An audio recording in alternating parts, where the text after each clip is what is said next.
उसको जीवनबाट, उसको लुगाबाट, उसको छायाबाट मानिसहरू निकाउँदैछ। अबको अन्तिम दिनको पुस्तालाई प्रभुले त्यस्तो शक्तिशाली व्यक्तिलाई खडा गरेर लाग्नु भएको छ। त्यो व्यक्तिहरू तयार पार्दै हुनुहुन्छ।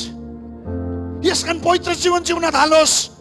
यसकारण पापमा नअन्मलिनुहोस्। यसकारण यी सानो सानो पापलाई नि सिगरेट छोड्न सक्दिन, होइन त्यस्तो व्यक्तिले सक्दैन। अब सुर्ती छोड्न सक्दिन, व्यभिचार छोड्न सक्दिन, गर्लफ्रेन्ड बोयफ्रेन्ड छोड्न सक्दिन, पापका कुरा छोड्न सक्दिन, अश्लील चलचित्र छोड्न सक्दिन। नै त्यो मान्छेले त्यो कुरालाई गर्न सक्दैन, किन त्यो मान्छे अपवित्र छ।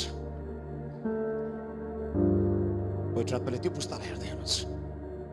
जो मान्छे चाहिँ खडा भइकन पवित्र जीवन जिउँछ नि भन्छ, प्रभु म हाजिर छु, म हाजिर छु, म हाजिर छु, म तयार छु, म तयार छु भन्ने मान्छेको जीवनलाई उहाँले अब भरिकन अचम्मको कामलाई उहाँले गर्नुहुन्छ। आमेन।